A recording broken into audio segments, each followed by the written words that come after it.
नमस्कार साथियों, N study point पे आप सबका हार्दिक स्वागत है। आज की क्लास में हम जानेंगे संसदीय समितियों के बारे में। क्या होती है संसदीय समितियां?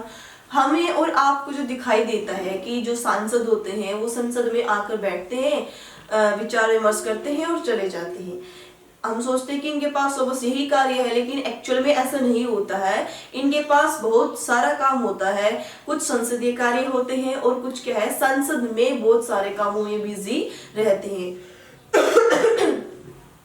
इन कामों को करने के लिए क्या है, इनके लिए एक टोली बनाई जाती है जिसको हम क्या बोलते हैं, समिति बोलते हैं। जैसे कि कुछ लोगों की टोली बनाई कि भैया तुम ये देखना कि सरकार ज्यादा खर्चे तो नहीं कर रही है। दूसरी ओर एक टोली बनाई, वो उसको बोलोगे आप ये देखना कि सरकार नियम तो नहीं तोड़ रही है। जो ये टोलियां बनाई जाती है, ये कितनी टोलियां बनाई जाती है, हमारी संसद में 40 टोलियां होती हैं। कितनी होती हैं? 40। और प्रत्येक टोली में क्या होता है, 15 सदस्य से कम सदस्य नहीं हो सकते, ज्यादा बेशक से हो सकते हैं। यानी कि 14 गुणा 15 लगभग 600 के आसपास सांसदों की तो व्यवस्था इन टोलियों में होती ही है। और कुछ सदस्य क्या है, एक टोली से ज्यादा टोलियों के भी सदस्य होते हैं और इन टोलियों को हम क्या बोलेंगे, समितियां बोलते हैं। क्या बोलते हैं हम? समितियां बोलते हैं। ये समितियां क्या है, 2 प्रकार की होती हैं। कितने प्रकार की होती हैं? 2 प्रकार की होती हैं। इसको एग्जाम्पल के थ्रू समझ सकते हैं। जैसे आप गांव में रहते हो, कॉलोनी में रहते हो, शहर में रहते हो, कहीं पर भी रहते हो, वहां पर कुछ सरकारी जमीन होती है, यानी कि पार्क हो गया, सड़क होगी, कुछ भी लगा लो चाहे, ठीक है। अब क्या सरकार का काम क्या था? सिर्फ बनाना। अब उसकी देख रेख करना किसका काम है? जो सोसाइटी में लोग रह रहे हैं उनका काम है कि भाई मैं पार्क की एक दिन सफाई कर दूंगा, नेक्स्ट दिन तू कर देना, पानी की व्यवस्था हम करेंगे। मतलब उन्होंने काम का क्या कर लिया, बंटवारा कर लिया। अब इसी तरह क्या होता है, हमारी संसद में होता है, ठीक है। हमने सांसदों को चुनकर भेजा है, हमने समितियों को चुनकर नहीं भेजा है। सांसदों को चुनकर भेजा है, उन सांसदों में से ही क्या बनाई जाती है, समितियां बनाई जाती है, ताकि हर काम को क्या है, अच्छी तरह से किया जा सके, ठीक है। अब ये समितियां कितने प्रकार की होती हैं? 2 प्रकार की होती हैं। एक होती है स्थायी और एक होती है हमारी अस्थायी। स्थायी जो हमेशा बनी रहे और अस्थायी क्या है, जरूरत पड़ने पर ही बनाई जाती है सिर्फ, ठीक है। स्थायी में हम मुख्य रूप से 2 समितियों को पढ़ेंगे। एक तो होती है हमारी वित्तीय समिति और दूसरी होती है हमारी विभागीय समिति। अस्थायी समिति को भी हल्के में मत लेना, क्योंकि आपने चर्चा में सुना होगा कि जो विपक्ष है उसके द्वारा हमेशा जेपीसी की मांग की जाती है, ज्वाइंट पार्लियामेंट कमेटी की मांग की जाती है, संयुक्त बैठक की मांग की जाती है। किसी भी महत्वपूर्ण मामले पर क्या है, विपक्ष जेपीसी की मांग करता है और ये किस में आता है, हमारा अस्थायी कमेटी में आता है, ठीक है। अब जेपीसी बहुत इंपॉर्टेंट है, क्योंकि उसके द्वारा क्या है, जैसे महिला के आरक्षण के लिए क्या बुलाई जाए, जेपीसी बुलाई जाए, विपक्ष ये बुलाता है, ठीक है। ये लेकिन सिर्फ क्या है, जनता के सामने सच्चाई लाने के लिए बुलाई जाती है, क्योंकि हमें पता है कि बहुमत तो क्या है, सत्ता पक्ष वालों के पास है, चाहे विपक्ष कुछ भी कर ले, उनका बिल तो पास हो ही जाता है, ठीक है। अब क्या है, हम जानेंगे वित्तीय और विभागीय समितियों के बारे में। जो हमने देखा कि वित्त मंत्री के बजट पास करते हैं, संचित निधि से क्या लेकर आते हैं, बजट पास करवा कर लेके आते हैं, संसद में पास होता है। फिर उसके बाद क्या होता है, थोड़े दिन तक चर्चा होती है और फिर 1 महीने तक संसद क्या है, छुट्टी पे चली जाती है। अब क्यों चली जाती है? क्योंकि ये जो महीना होता है, ये क्या होता है, समिति काल का महीना होता है। इसमें जो समितियां होती है वो जांच पड़ताल करती है कि जो वित्त मंत्री के द्वारा जो पैसे मांगे गए हैं वो सही मांगे गए हैं या फिर गलत मांगे गए हैं, इतना पैसा काम में लगेगा या नहीं लगेगा, उनकी जांच कौन करते हैं, ये समितियां करती हैं। तो जो बजट है वो सबसे पहले कौन सी समिति के पास जाता है, हमारा प्राक्कलन समिति के पास जाता है। कौन सी समिति के पास जाता है? प्राक्कलन समिति के पास जाता है। इसमें टोटल सदस्य कितने होते हैं? 30 सदस्य होते हैं। लोकसभा के ही सदस्य होते हैं और क्या है, जो बजट है वो हमारे लोकसभा में पेश किया जाता है। राज्यसभा उसको 14 दिन तक ही अपने पास रख सकती है, उसको पास करना ही पड़ता है, ठीक है। 30 सदस्य इसमें होते हैं। तो अब क्या है, हमारे पास कितने सदस्य है टोटल लोकसभा में? 543, ठीक है, जिसका 15% हमारे मंत्री हैं। मंत्री कभी भी प्राक्कलन समिति के सदस्य नहीं चुने जा सकते। क्यों? क्योंकि मंत्री ही तो बिल लेकर आते हैं कि हमें इतना पैसा चाहिए, हमें बजट में इतना पैसा पास करवाना है। अगर मंत्रियों को इसमें सदस्य बना दिया गया तो वो तो घोटाला कर देंगे, कि हाँ भाई मैं बताता हूँ, मैंने मुझे कैसा पैसा चाहिए, ठीक है, क्यों चाहिए, कहाँ खर्च होगा, तो वो तो बिल पास करवा ही लेंगे। इसलिए क्या मंत्री इसमें सदस्य नहीं होते हैं, इसमें जो बाकी सदस्य बच चुके हैं उनमें से सदस्य होते हैं, ठीक है। और इसमें क्या है, विपक्ष के भी सदस्य होते हैं, ताकि विपक्ष पार्टी को पता चले कि सरकार कहाँ कहाँ खर्चा कर रही है। क्योंकि आने वाले इलेक्शन में क्या है, विपक्ष क्या करेगी, सरकार की बुराइयां करेगी, जनता को बताएगी कि इतना खर्च कर दिया सरकार ने।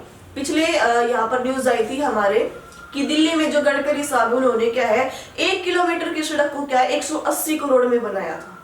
तो प्राक्कलन समिति क्या जांच करती है, यही जांच करती है कि क्या 1 किलोमीटर सड़क में 180 करोड़ रुपए लग सकते हैं क्या।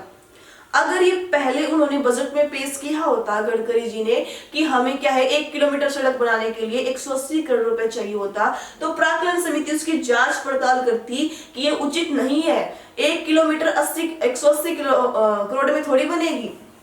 लेकिन उन्होंने ये बाद में घोटाला किया, उनका घोटाला पकड़ा गया था, ठीक है।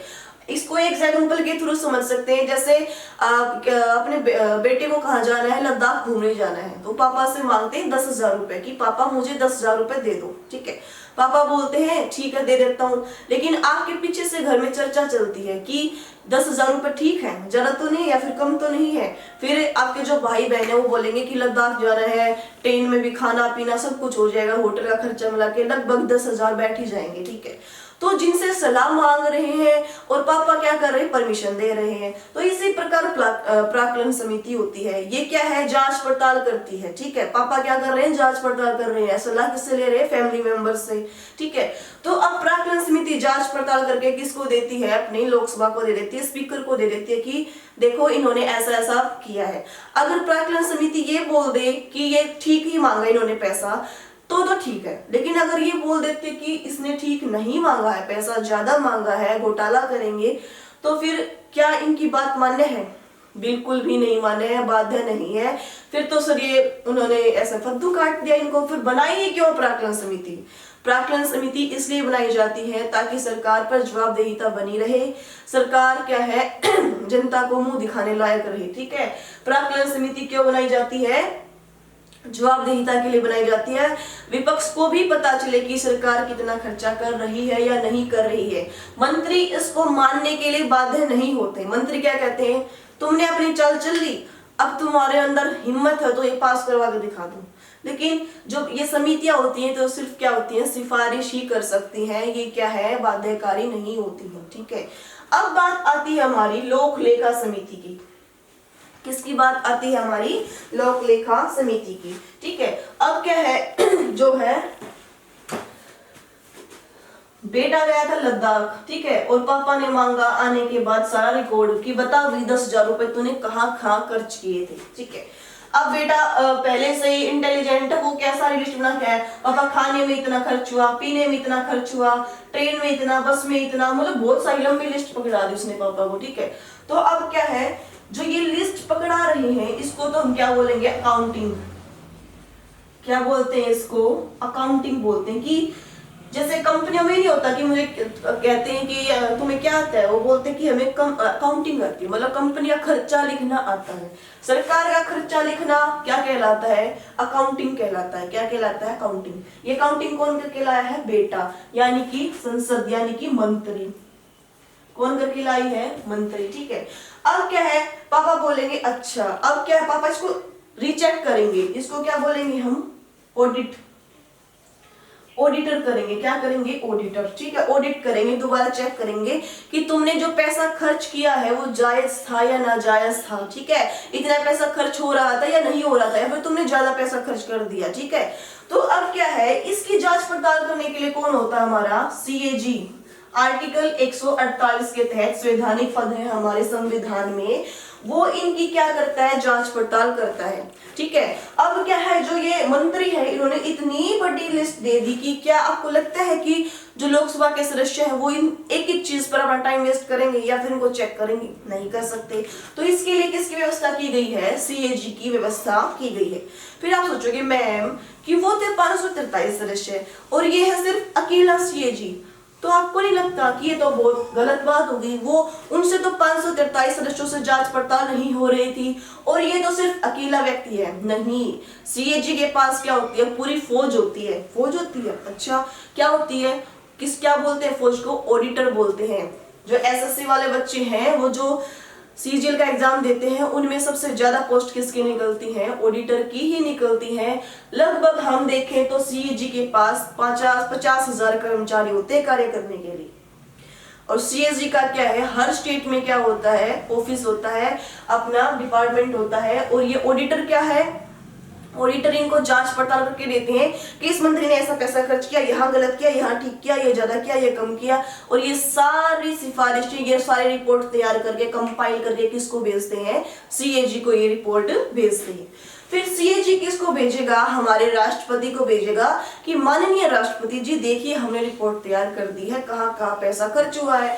राष्ट्रपति किसको भेजेंगे? फिर लोकसभा के स्पीकर को भेजेंगे कि ऐसे ऐसे पैसा खर्च हुआ है। राष्ट्रपति को बोलते हैं स्पीकर की ध्यान दीजिए कि ऐसे पैसा खर्च हुआ है, देख लीजिए आप, ठीक है।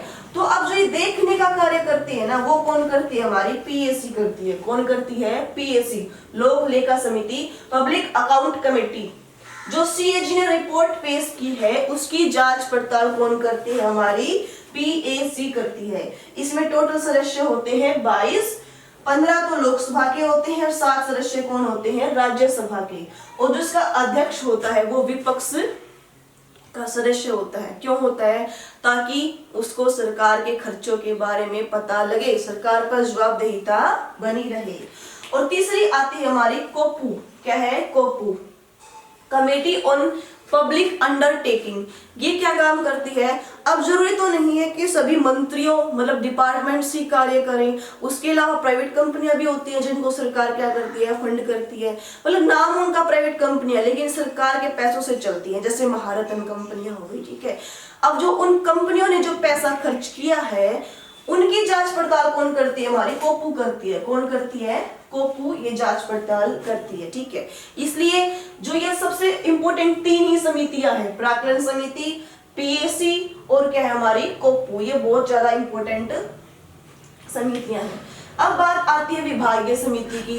विभागीय समिति का कार्य क्या होता है कि जितने भी डिपार्टमेंट्स हैं उनकी जांच पड़ताल करना किसका कार्य है? विभाग का कार्य है। पहले 17 थे, अब कितने हो गए हैं? 24 हो गए हैं, ठीक है।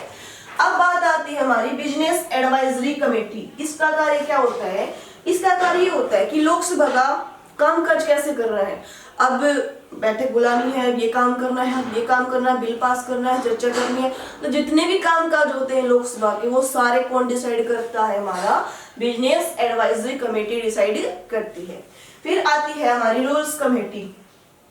इसमें क्या है? 15 सदस्य लोकसभा के होते हैं और 16 सदस्य किसके होते हैं? हमारे राज्यसभा के। ये क्या डिसाइड करती है कि जो सदन है हमारा, लोकसभा या राज्यसभा है, उसमें कुछ नियम लागू होते हैं कि नियम यहाँ से आज से शुरू होते हैं और यहाँ तक चलेंगे, ठीक है। तो जो नियम बनाने का कार्य है वो कौन बनाती है? हमारी रूल्स कमेटी बनाती है, नियम समिति बनाती है, ठीक है। अब उसके बाद आती है हमारी लास्ट कैबिनेट कमेटी। इसको तो आपने सुना होगा, प्रधानमंत्री द्वारा ये समय समय पर गठित की जाती है और इसमें सदस्य कितने होते हैं? 3 से 8 सदस्य होते हैं। ये भी परमानेंट नहीं होती है, अनपरमानेंट है, ठीक है। तो आज की क्लास में हमने क्या समझा कि संसदीय समितियां क्या होती हैं, इनका कार्य कैसा होता है और ये इम्पोर्टेंट क्यों है। हालांकि ये सिर्फ सिफारिश ही कर सकती हैं, लेकिन ये बनाई क्यों गई है? ताकि सरकार पर जवाबदेहिता बनी रहे, वो क्या है जनता को जवाब दे सके और विपक्ष पार्टी को उनके खर्चों के बारे में पता चल सके, ताकि वो उनकी आलोचना कर सके आने वाले इलेक्शन में।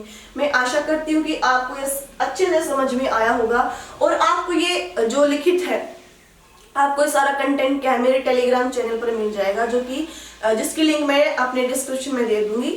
मैं आशा करती हूँ आपको ये समझ में आया होगा। अगर समझ में आया हो तो लाइक, शेयर, कमेंट और सब्सक्राइब करना न भूलें। धन्यवाद साथियों।